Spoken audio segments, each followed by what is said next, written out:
Translation and purport by His Divine Grace, A.C. Bhaktivedanta Swami Srila Prabhupada Ki. All glories to the moons, who are devotees of the principal moon, Lord Caitanya Chandra. Their bright moonshine illuminates the entire universe. Please purport. In this verse, we find the moon described as Chandragan, which is plural in number. This indicates that there are many moons. In the Bhagavad Gita, chapter 10, text 21, the Lord says, Nakshatranam aham shashi. Among the stars, I am the moon.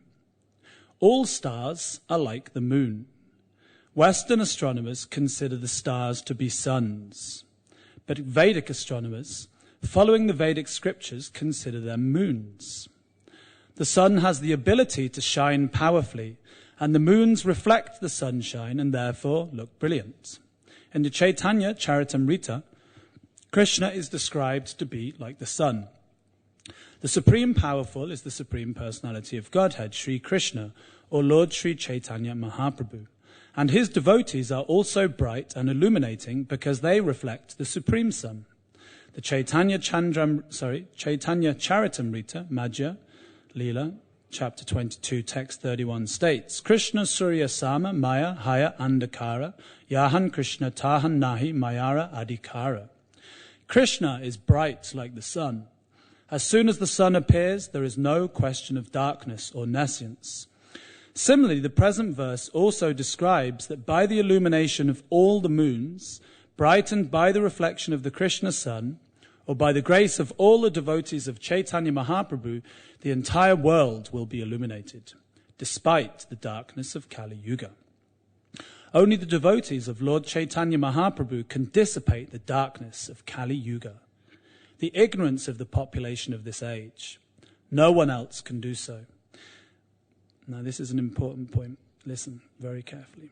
We therefore wish that all the devotees of the Krishna consciousness movement may reflect the Supreme Sun and thus dissipate the darkness over the entire world. Om Jnana Timirandasya Gyananjana Shalakaya Chakshurum Militam Yena Tasmai Shri Gurave Namaha Shri Chaitanya Mano Bishtam Stapitam Yena Bhutale Swayam Rupa Kadamayam Dadati Swabadantikam Dande Ham Shri Guru Shiyutta Padikamalam Shri Gurum Vaishnavamscha Shri Rupam Sagajatam Sahagana Raghunatham Vitam Tam Sajivam Sadvaitam Savadutam Parijana Sahitam Krishna Chaitanya Devam Shri Radha Krishna Padan Sahagana Lalita Shivashankam Vitamscha.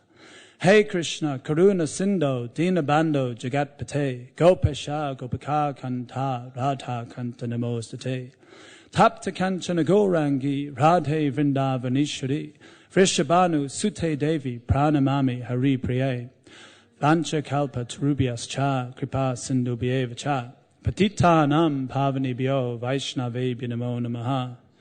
Shri Krishna Chaitanya Prabhu Nityananda Shri Advaita Gadadha Shivasari Gauda Bhaktivinoda. Everyone very loudly.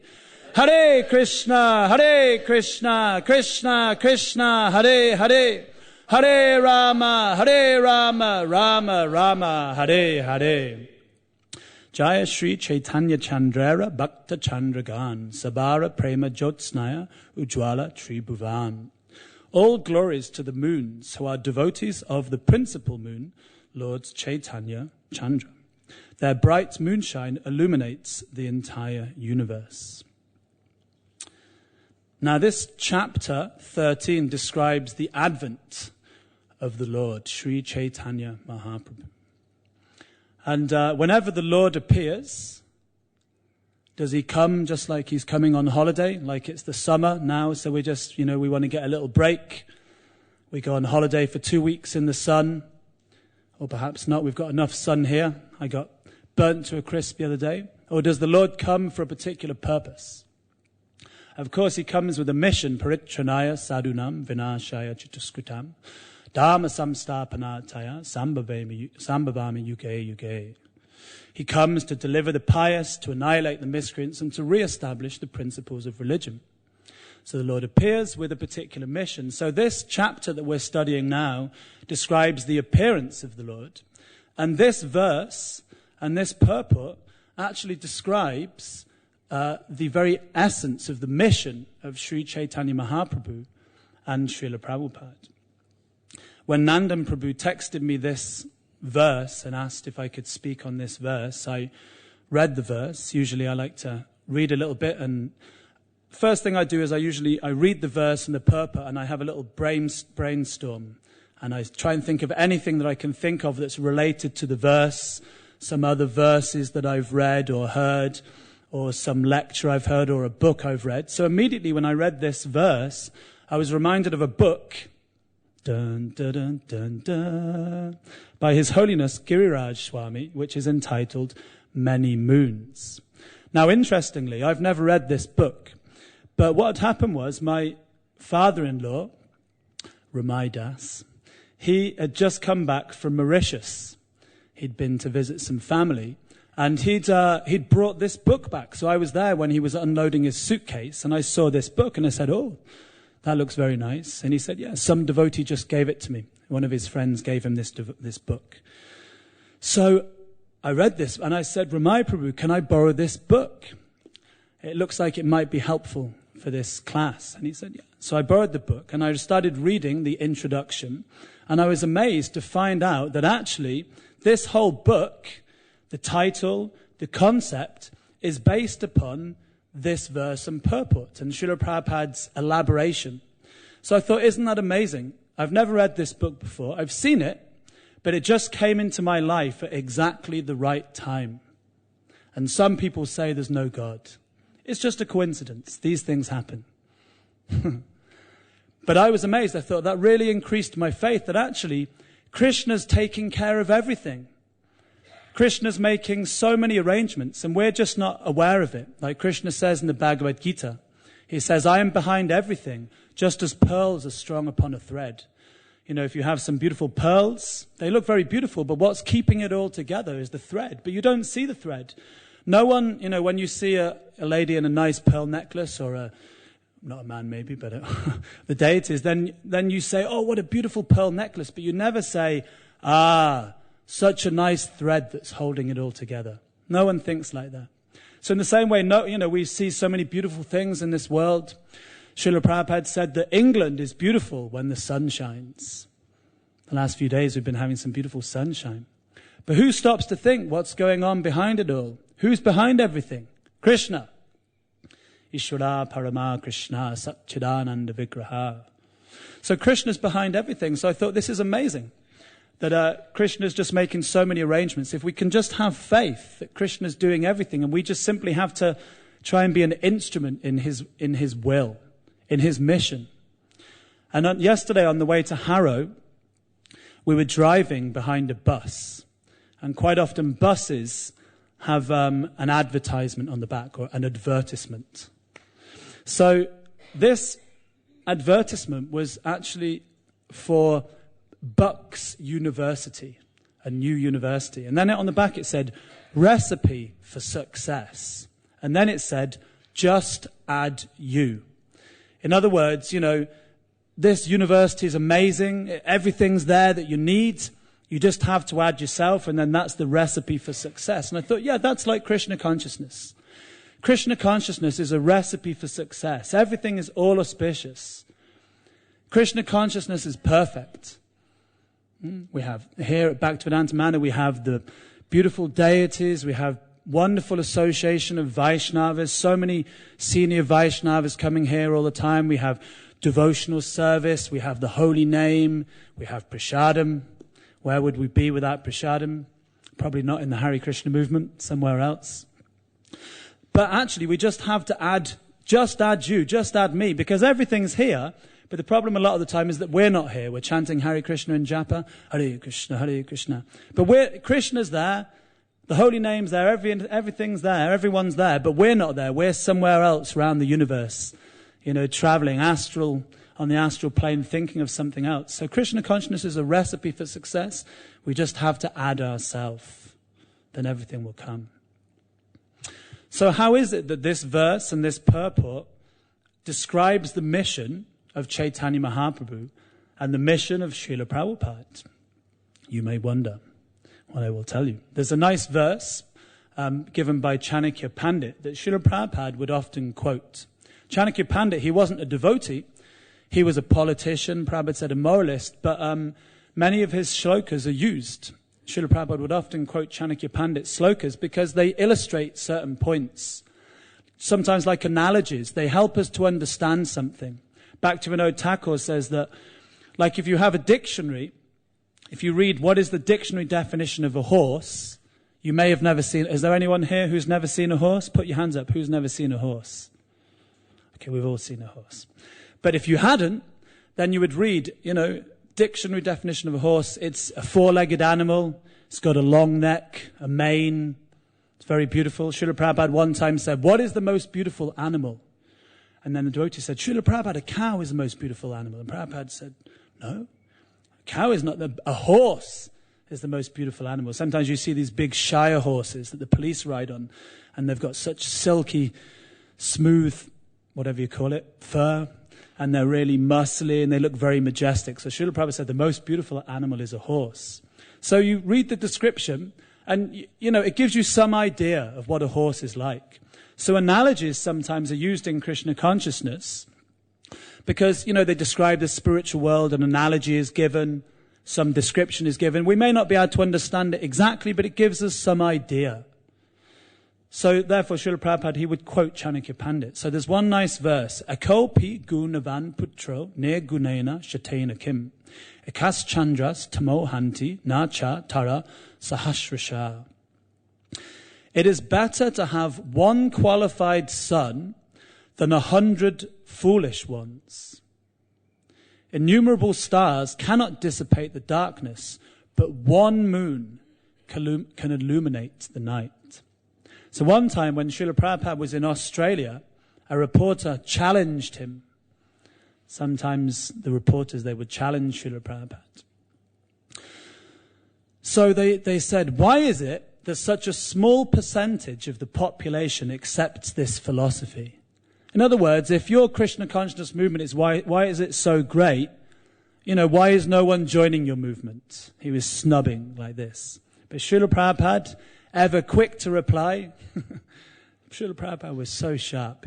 He said, according to percentage, the moon is nothing. There are so many stars. Oh, firstly, he quoted this verse. Then he said, according to percentage, the moon is nothing. There are so many stars in the sky, and by percentage, the moon is nothing. But the moon is more important than all the nonsense stars. Nonsense stars. Because he is the moon, he is more important. What is the use of taking percentage of the stars in the presence of the moon? Let there be one moon. That is sufficient. One ideal man. Just like in the Christian world, one ideal Lord Jesus Christ. If I create one moon, that is sufficient. I don't want many stars. That was my Guru Maharaj's principle, and that is my principle. What is the use of having numbers of fools and rascals? If one man understands rightly, he can deliver the whole world. Srila Prabhupada ki. So this was Srila Prabhupada's mission, to create one moon. He doesn't want any number of nonsense stars, because one moon can illuminate the entire sky. So Srila Prabhupada, of course, he set up this Krishna consciousness movement. He established 108 temples in 12 years all around the world, created thousands of followers, established farm communities, restaurants. He gave everything in his books. He gave the law books for mankind for the next 10,000 years. He helped to inaugurate Caitanya Mahaprabhu's golden period of 10,000 years. He spread Krishna consciousness all around the world. Now we're celebrating the 50th year of ISKCON. Like we said, David Cameron was here yesterday. And so many wonderful things are going on. But Srila Prabhupada, in propagating Krishna consciousness all around the world, that entire effort was just to create one moon. Srila Prabhupada wanted one devotee who could be trained, who would understand Krishna consciousness, the science of Krishna consciousness, and he would propagate it. and he would dissipate the darkness of Kali Yuga, dissipate the darkness within everyone's hearts. This was Srila Prabhupada's mission. Now we're just going to read another quote from Many Moons. Again, this was Srila Prabhupada in another place. That first one was Srila Prabhupada in Australia. Now this is Srila Prabhupada in New York. Again, referring to this verse, he says, we don't want numerical strength. We want one sincere person who has learned to love God. Krishna, that's all. I have come to your country with this mission, and if I find 1 or 2 boys or girls have sincerely learned how to love God, Krishna, then my mission is successful. I'm not after any number of, because if I can turn one soul to Krishna consciousness, he'll do tremendous work. Shri Shri Radha Gokulananda ki, Shri Shri Sitaram Lakshman Hanuman ki, Shri Shri Gauranitai ki. He says, because if I can turn one soul to Krishna consciousness, he can do tremendous work. And he quotes this verse, Ekash Chandras Tamohanti Nacha Tara Sahasrasha. One moon is complete to drive away the darkness of night. Not millions of stars are required. What these millions of stars can do, one moon is sufficient. But then, Srila Prabhupada went on to expand. He was looking for one moon, but then he said, so our propaganda is to create one moon, you see? But fortunately, by Krishna's grace, many moon-like boys and girls have come to see me. You see? Many moons. And then it says he chuckles. I was thinking of having only one moon. But Krishna, I am hopeful that there are many moons. And in the future, they'll be doing very nice. This is para upakar. To spread this Krishna consciousness movement is the best service to the humanity. Please try to understand this. It is not a bluffing thing. To love God, prema pumata mahan. Caitanya Mahaprabhu said that the highest achievement in the human form of life is to attain the perfectional stage to love God. That is the highest. So Srila Prabhupada was looking for one moon, but he said, but Krishna has sent many moon-like boys and girls. So now what is the qualification of a moon-like devotee? Who would like to be a moon? Put your hands up. Who thinks they are a moon already? Good, you're all very humble. It's the true ornament of a Vaishnava, humility. But maybe in your heart you're thinking, of course I'm a moon. Can't you see me shining? Sometimes we're a bit like that, and we put on a show of humility, but Prabhu, that was such a nice kirtan you led, or such a nice class, or such a wonderful feast, and you say, oh, it is all Gurudev's mercy. But inside we're thinking, yes, of course it was a nice class, This is me you're speaking about. So Srila Prabhupada, he wanted us to become moons. So what is the qualification of a moon-like devotee? Now one time Srila Prabhupada, he was asked by his devotees, by his disciples. And I'll put this into context. It was during the height of kind of the mid-1970s, during the book distribution frenzy. 1975, 1976, the devotee, Prabhupada was just stressing, distribute books, distribute books, distribute books. If you want to please me, distribute my books. If you distribute books, you will get Srila Bhaktisiddhanta Saraswati's blessings 1,000,000 times over. If you want to please me, distribute my books. Translate them into every language of the world and distribute them profusely. Every language. Like this. Double it. That's another one. Double it. Double it. So Srila Prabhupada was really stressing, and he was drumming up this book distribution fever. And all the devotees were fired up. And, so then they asked Srila Prabhupada, there was so many book distributors in the room, they said, Srila Prabhupada, what is the most pleasing thing to you? How can we please you most? And it was a kind of a hooked question. Sometimes we ask a question, but we know what's coming, or we're expecting something. And it was there was a little pride there from the book distributors that they wanted Srila Prabhupada to say, if you want to please me the most, distribute my books. Jai! Srila Prabhupada ki, book distribution ki, jai, nectar bliss, Haribol. So they said, Srila Prabhupada, how can we please you the most? And Srila Prabhupada, he paused for a moment. Srila Prabhupada was so expert. They were all waiting on the edge of their seats, like a cliffhanger. What's going to happen? And Srila Prabhupada says, if you love Krishna. Such a simple answer, but so profound. If you love Krishna. And Srila Prabhupada actually alluded to that at the end of that quote we said. He said that this is the highest. Prema Pumata Mahan. To develop or to reawaken our love for God. Because if we have love for God, that single qualification, all other qualities, all other qualifications are subordinate to the one principle of loving Krishna.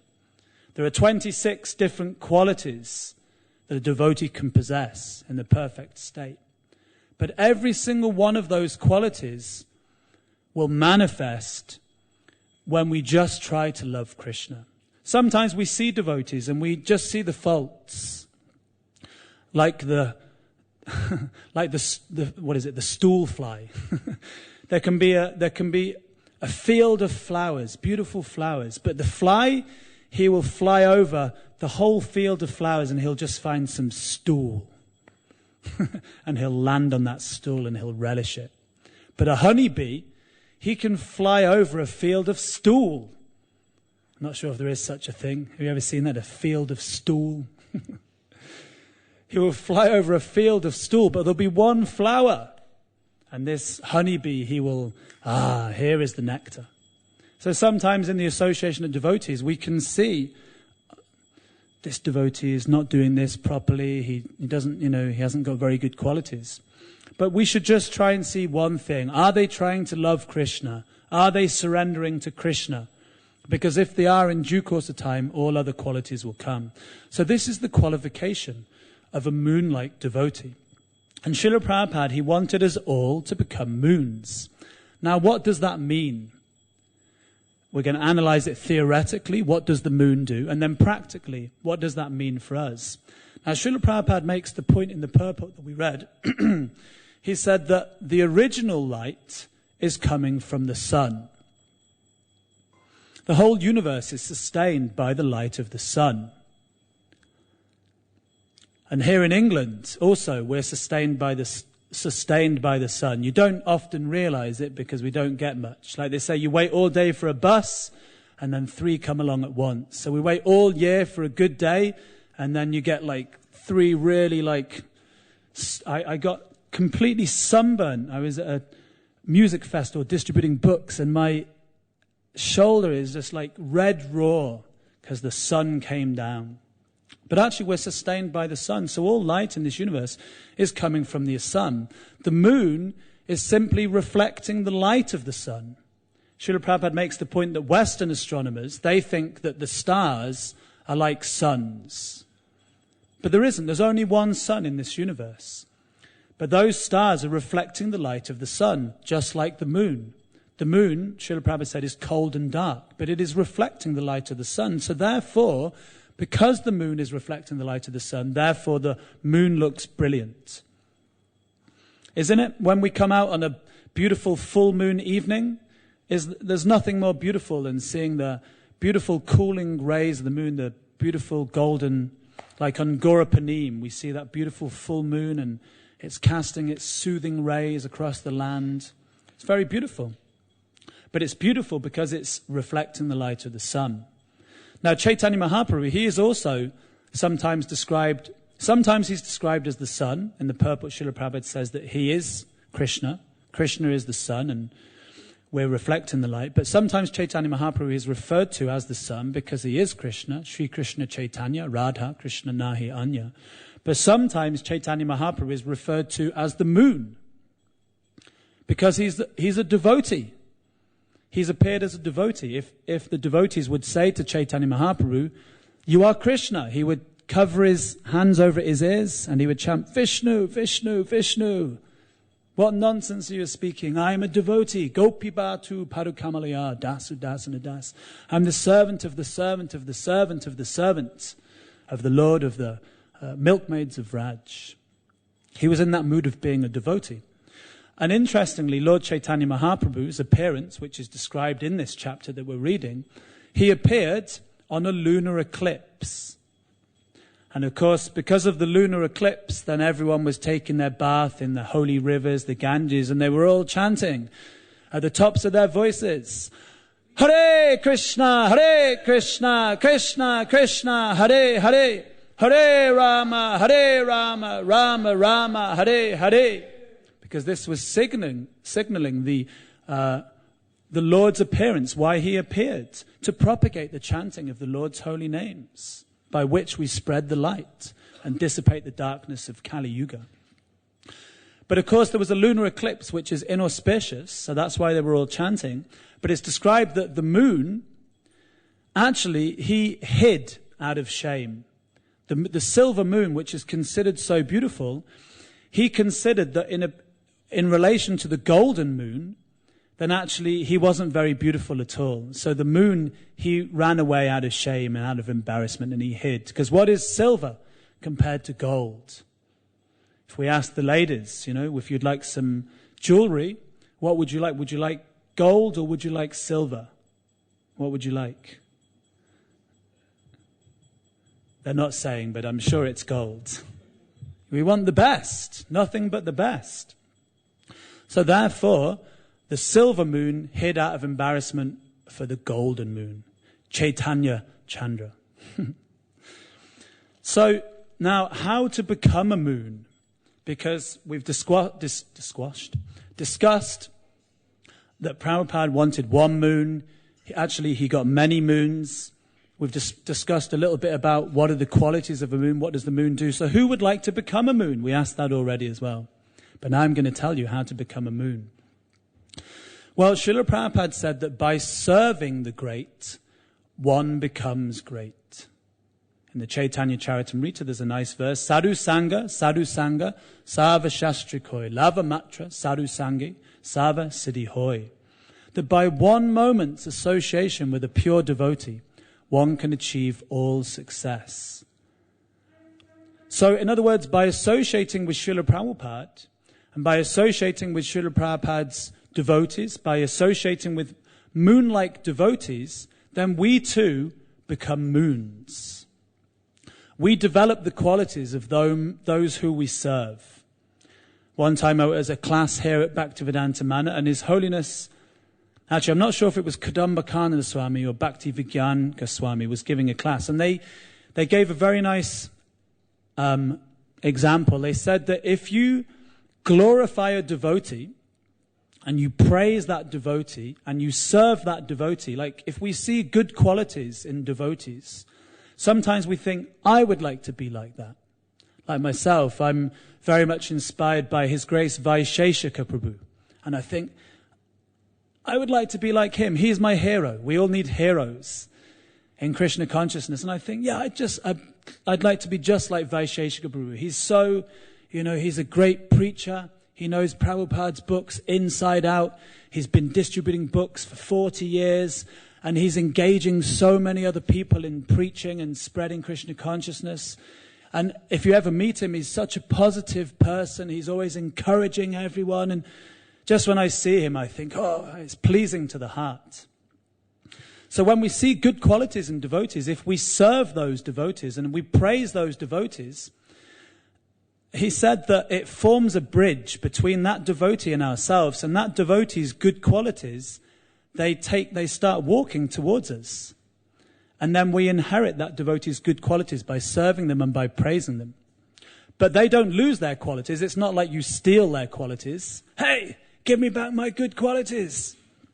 In the Bhagavatam, it's described that the sadhus, the sages, they take the boat over the ocean of material nescience. But it says, but don't worry, because the boat's still there. You may think, well, that's all very well. They've taken the boat to the other side of the ocean, and here I am stuck in the material world.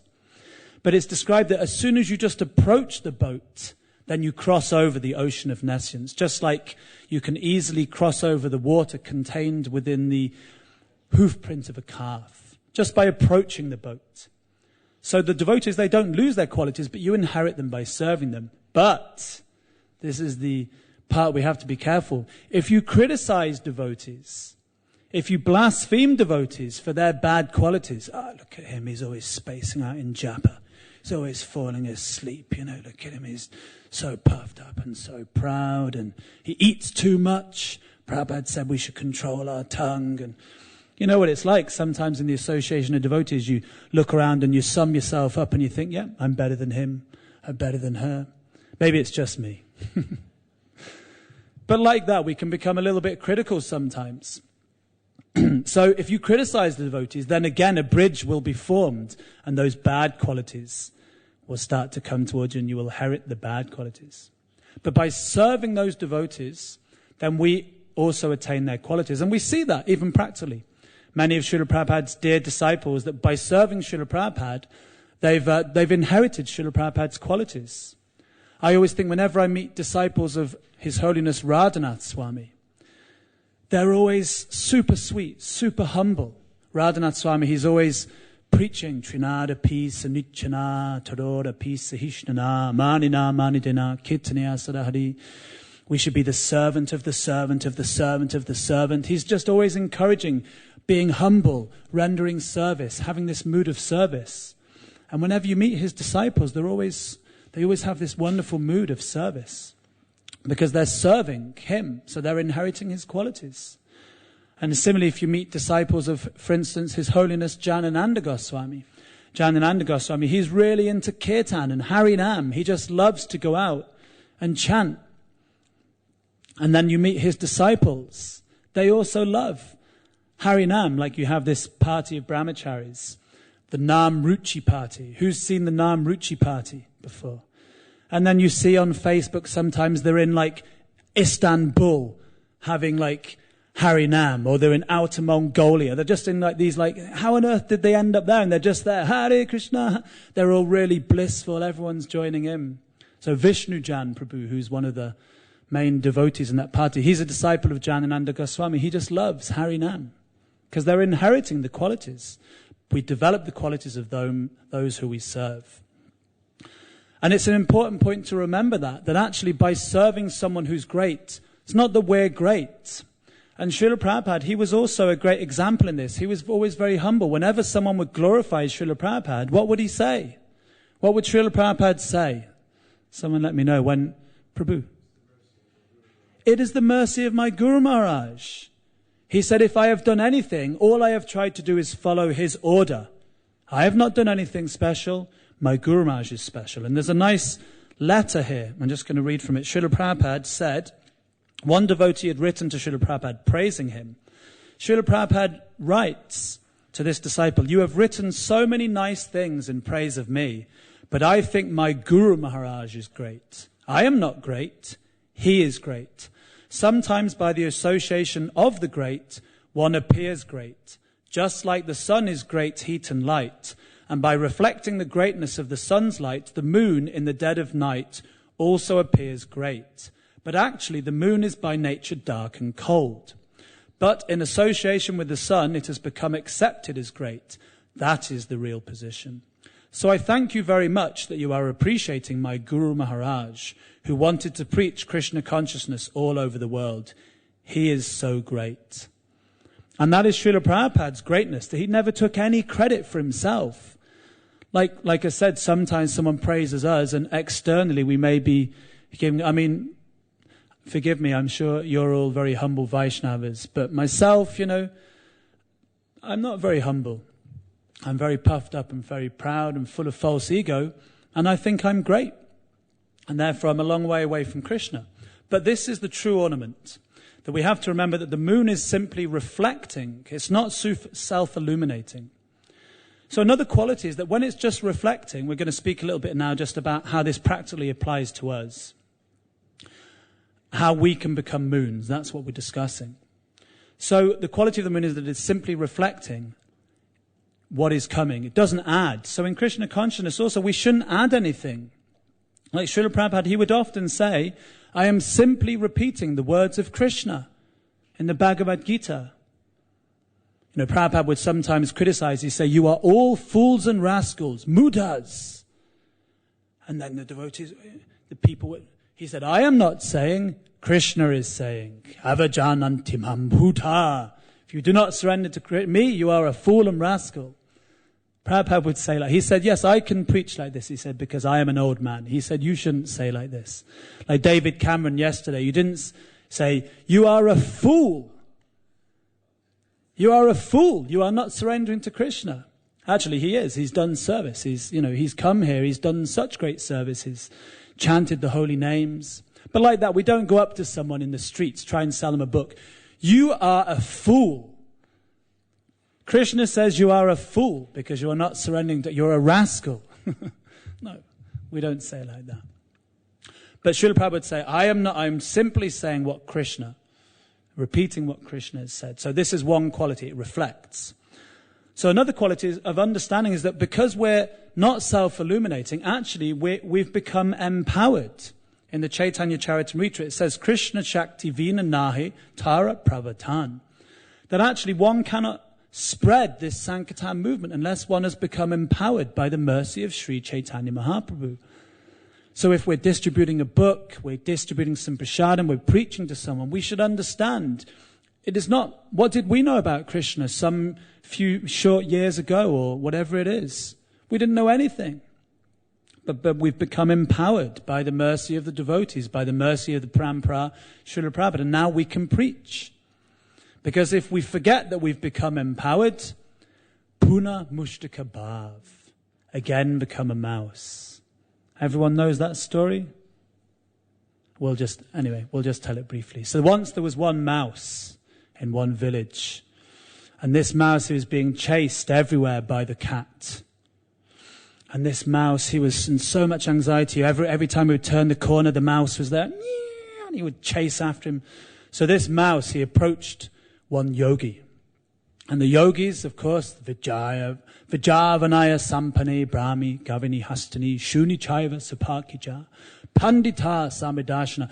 A learned man, he sees every living entity with equal vision. So he said, my dear mouse, what's wrong with you? Look, you're in so much anxiety. And he said, Swamiji, this cat is chasing me everywhere throughout the village. I don't know what to do.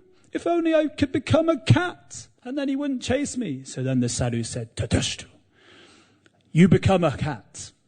So then he became a cat, and he was a bigger cat than the other cat. So he kind of, snarled at him. Cats can be quite vicious, and this cat ran off, and then he was thinking, yes, I'm top cat now. So then some dog came into town, started chasing this dog around. Ah! So again he approached the yogi. Oh, Swamiji, now this dog is chasing me. If only I could become a big dog. So he said, so be it. And he became a big dog, a big Doberman pincher, a Rottweiler. And he chased off this little dog. And he was walking around proud. But then a tiger came into town. Can you imagine? Tiger comes into town. Sometimes an animal escapes from the zoo. Tiger.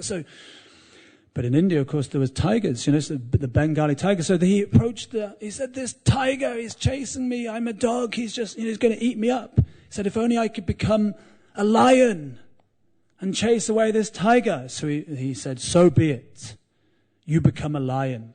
So then he became a lion. And he chased away the tiger, but then he looked at the yogi and he started to lick his lips. You look like a very tasty meal. Mahaprasadi Govinde Nama Brahmane Vaishnava. He started licking his lips. And then the yogi, he said, you rascal, you're a fool, muta. He said, Puna Mushtaka Bhav, again become a mouse. And he turned into a little mouse. And he went away like this. So like that, when we come to Krishna consciousness, we're just a little mouse. We don't know anything, but after some weeks of reading the Bhagavad Gita, we turn in, some years, chanting, and we become empowered. We become a cat, and then we think, yeah, I'm a cat. We're looking at the other mice, the new devotees. Yeah, I was a mouse once, now I'm a cat. And then we turn into a dog, and, we start to become a little bit puffed up, and then we turn into a tiger. Then we turn into a lion. And actually, by the process of Krishna consciousness, we can become a lion. We can become empowered. But we should never forget how we became a lion. Otherwise, Puna mushtaka bhav. Again you become a mouse. You fall down. Pride cometh before a fall, it says in the Bhagavad Gita. So we should be humble like Srila Prabhupada and realize, no, if I've done anything great, it is simply because I'm reflecting the light of the moon. Now, what is the main quality of the moon? The main quality, actually, a couple of weeks ago, we had a nice lecture. I was at a retreat in Karuna Bhavan in Scotland, the North Retreat, and there was Bhakti Prabhav Swami. He was giving a very nice seminar on the 24 gurus. In the 11th canto, it's described that one Brahmani had 24 gurus, and one of his gurus was the moon. So then Bhakti Prabhav Swami, he was asking the audience, what can we learn from the moon? Actually, if we had a bit more time, I might have opened it up, but time is running out. So we all said different things. But one of the qualities of the moon is that it's illuminating on a dark night. We don't really appreciate it because we live in the city, we live in the towns where there's so much artificial light. But if you lived in the middle of the countryside where there's no artificial light, when there's no moon in the sky, it's completely pitch black. You can't see anything. But when the full moon comes out, it illuminates the path. You can see where you're going. At Karuna Bhavan, where I used to stay, it's a bit like that. When you're walking up, there's not many lights, so we have to walk up this massive hill to get to Mangalati, sometimes in the snow. It's austere, actually. One time I walked up to the Mangalati, it was snowing, and for some stupid reason I had on my flip-flops, like, when you're a devotee, a bit fanatical sometimes. I got to the top of and my feet were like frozen. I had to run up and down for a few minutes. But when the moon was out, you could actually see where you're going. So therefore, as devotees, we can become a moon by spreading this light, by illuminating the entire world by the process of Krishna consciousness. Srila Prabhupada, he said one time that historians will note how this International Society for Krishna Consciousness has saved the world in her darkest hour. Srila Prabhupada said it will go down in history that ISKCON has saved the world during her darkest hour. So what is the darkest hour? That's midnight, right? Like that's pitch black, the dead of night. It's completely dark. But then before the sun arises, it already starts to get light, doesn't it? Right? Before the sun even comes up, it starts to get light as it's starting to appear over the horizon. So therefore, this Sankirtan movement, due to the presence of the Sankirtan movement, we're only 500 years into a 10,000-year golden period. But already there's so much light spreading from the Sankirtan movement. Usually at this time in Kali Yuga, things have advanced much more. But Srila Prabhupada said that the Sankirtan movement is holding back the tide of Kali Yuga. Vande Shri Krishna Caitanya Nityanando Sahodato Godadaya Pushpavanto Chitro Sando Tamonado. I offer my respectful obeisances unto Shri Krishna Caitanya and Lord Nityananda, who are like the sun and moon. They have arisen simultaneously on the horizon of Gauda to dissipate the darkness of ignorance and thus wonderfully bestow benediction upon all. So we have to also spread this light, spread this benediction. Srila Prabhupada says that the last part of the purport in this verse that we read, he says, we therefore wish that all members of the International Society for Krishna Consciousness reflect the Supreme Sun and thus dissipate the darkness of the entire world. In other words, we have to spread Krishna consciousness. Krishna Surya Sama, Haya Maya Andhakara, Yahan Krishna Tahan Nahi, Mayara Adhikara, that said that Krishna is like the sun, Maya is like darkness. Wherever there is the sun, there can be no darkness. Wherever there is Krishna, there is no Maya. So therefore we have to spread Krishna in the form of three potent forms. Just like Maya, she has her trident, misery, Adi Atmaka Klesha, Adi Bautika Klesha, Adi Daivaka Klesha. She's inflicting pain on the living entities with her three-pronged trident. Misery is coming from the body and mind. Like right now, some of you are thinking, God, when's it breakfast? This class has been going on for ages. Give it a break and let's have breakfast. That's a misery coming from another living entity. Or that's maybe your body and mind, actually. Or misery is coming from other living entities. That's me. He's speaking too long. Or misery is coming from natural phenomena. The demigods, like the sun, I got completely burnt. I'm in so much pain with this sunburnt shoulder. Just one shoulder, red raw. So she's inflicting pain with the trident. But we also have the trident, which we can counteract the threefold miseries, which is by distributing the holy name, by distributing Srila Prabhupada's books, and by distributing prasadam. And all of these things, they're non-different from Krishna. Actually, if we had a bit more time, I had a couple of stories to tell how they're non-different. But as usual, I've run out of time. I don't know, it's 8:45. Do I need to try and bring it to a close now? I'll just tell one story, which is a nice story, just to show the power of prasadam. Bhaktivedanta Swami, he told that in the early days of the Russian yatra, they weren't so expert in cooking, but they knew that prasadam meant it had to be spicy. Prasadam means it's spicy. So the only spices they had in the early days of the Russian yatra was chilies. So he said they would put chilies in everything. Chili rice, chili sabji, chili pakoras, chili puris, chili sweet rice, chili halava, chili ladus. Chili went in everything because then it's prasadam, it's spicy. This is true. Bhaktivedanta Goswami told. So he said one day some bum, the devotees found some bum, some kind of tramp on the streets, some kind of drug addict, drunk, alcohol. They kind of pulled him in, as devotees do. Come! It's the Sunday feast, and they pulled him in, and this guy, he was sitting there, he couldn't really get into the lecture, he didn't know what he was talking about, and eventually it was coming for prasadam time, and this guy thought, I'm just leaving. But then the devotees, they said, no, you must take prasadam. It is our custom. Like when you're really zealous in the early days, you must take prasadam, sit down here. And he's like, no, I'm just going to go. No, you must take prasadam. So he sat down. They're serving out the prasadam, And, as devotees, we get used to seeing like a load of kitchery or something, and we think, yeah, that looks good. But, someone else sees like a plate of kitchery. They think it looks like something that's you've already eaten and it's come out again, You expect me to eat that? That looks like someone ate that last night and you've just, So all these preparations are coming out, And one of the preparations on the plate, it was chili halava. Can you imagine? Chili halava. But it wasn't just chili halava, it was burnt chili halava. Can you imagine? I mean, you're laughing, but that's what's for breakfast this morning, burnt chili halava. So he's looking at it. But because the devotees had offered it with love and devotion, they'd done the best they could.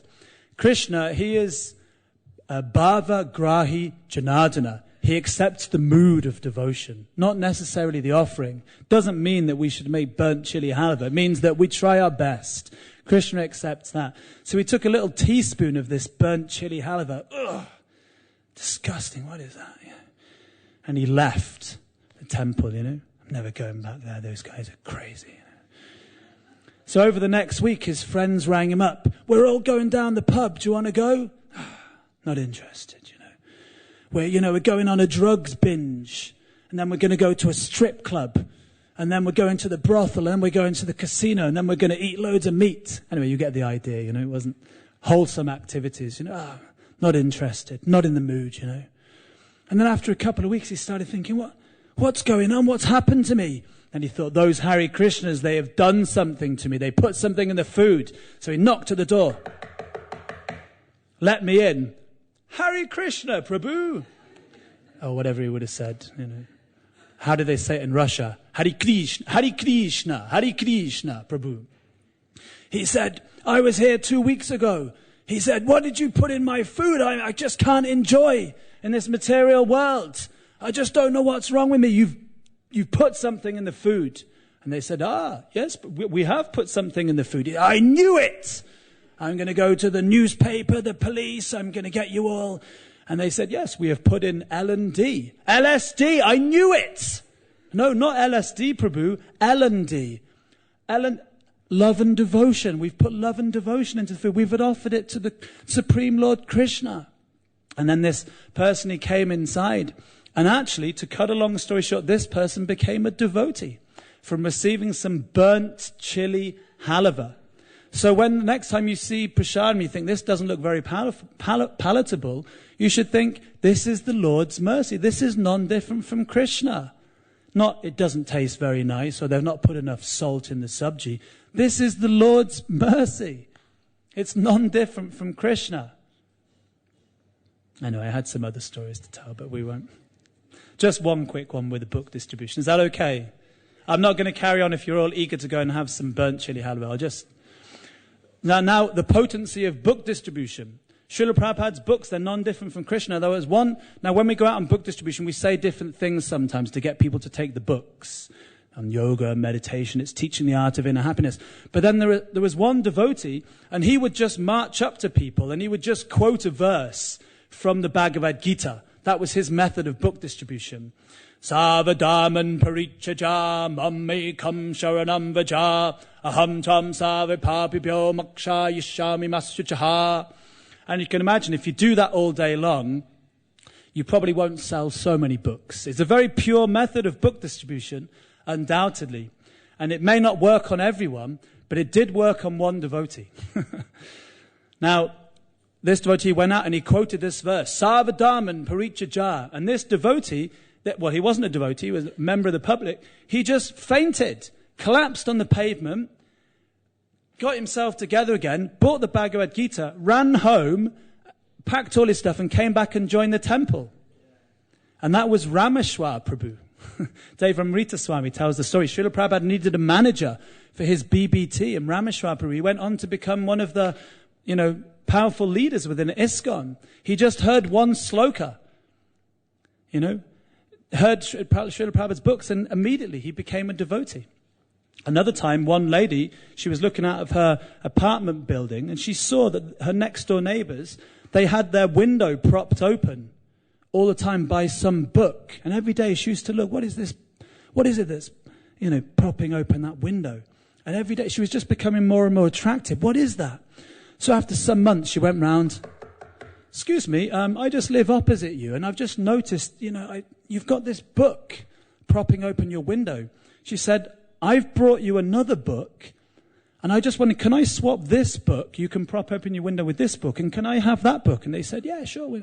They didn't, it was just doing its job holding the window open. And she got that book home. It was a Krishna book.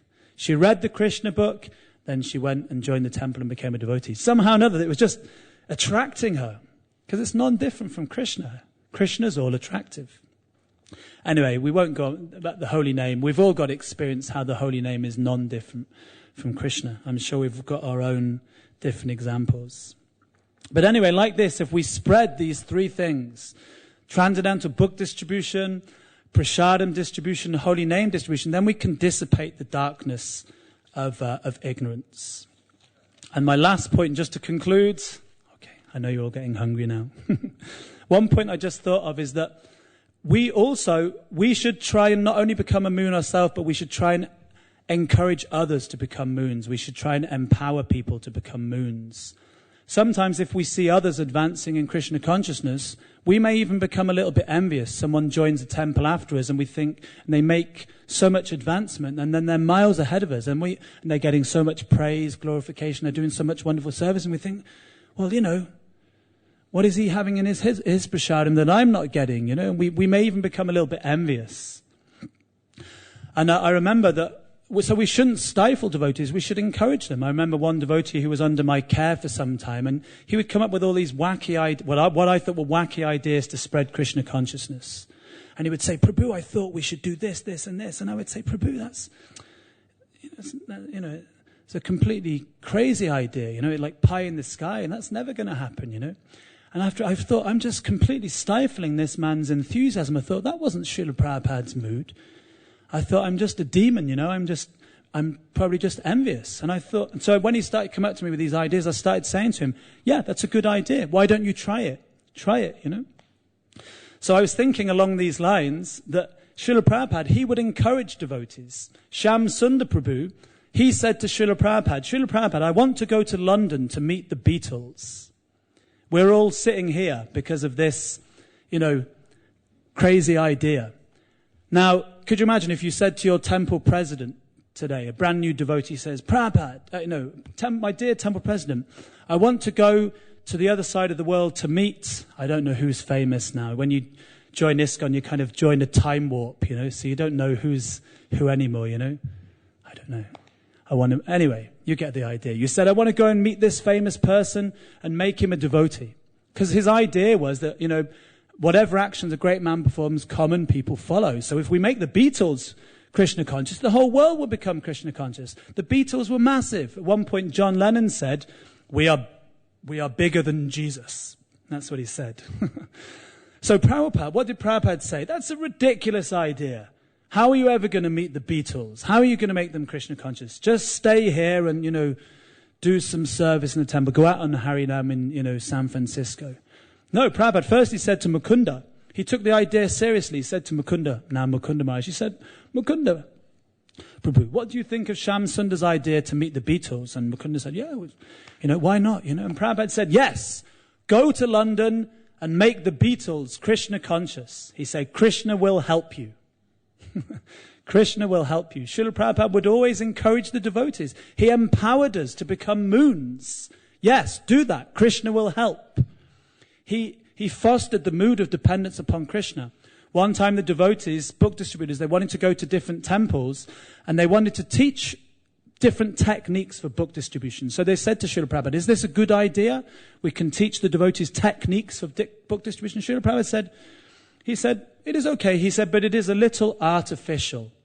He said, best thing is that you teach them to become sincere. And then, he said, and then the supreme teacher will teach them. Krishna's within the heart. If we become sincere, Tesham satata yuktanam bhajatam pitipurvakam. Krishna gives us the intelligence. So he would say, yes, do it. Krishna will help you. So the devotees learned how to depend upon Krishna. And sure enough, Krishna did help them. We're all sitting here today because Srila Prabhupada, he fanned that spark within the heart. He said, yes, go meet the Beatles. Make them Krishna conscious. He was always encouraging. One last thing I just want to say now. This is it now. Another time, Srila Prabhupada was encouraging, again with Shyam Sundar Prabhu. He said to Srila Prabhupada, one time he became arrested and he was convicted. And this is just to show how Srila Prabhupada was always so positive. He was always encouraging because he wanted us to become moons. And Shyam Sundar was so scared and fearful of approaching Srila Prabhupada to tell him that he was going to have to go to prison for some time. He said, Swamiji, I feel so sorry to tell you, I'm going to have to go. I'm going to be sent to prison. I'm going to be sent to jail. And Srila Prabhupada said, Krishna was born in jail. It is not such a big thing. Krishna was born in jail. And then Srila Prabhupada said, and what is it for? Why do you have to go to jail? And he said, Swamiji, I was dealing drugs. This was before I was a devotee. And Prabhupada said, I too was a drug dealer. Because he was a pharmacist beforehand. So Prabhupada said meant he was dealing pharmaceutical drugs. I too was a drug dealer. So just by saying that, Shyam Sundar felt the weight of the world lifted off his shoulders and he felt so encouraged. Prabhupada could have said, this is nonsense. You're a devotee. Of course it was before he was a devotee, but Prabhupada knew exactly the right thing to say to encourage his devotees. He wanted us all to become moons. So we should in this way not only become moons, but we should empower everyone else to become moons. And in this way we can dissipate the darkness of Kali Yuga, dissipate the darkness in everyone's hearts, and in this way bring everyone back home, back to Godhead, where all talking is singing, all walking is dancing, and there's a festival every day. Srila Prabhupada Ke, Sri Caitanya Charitamrita Ke, Nitai Gaura Premanande.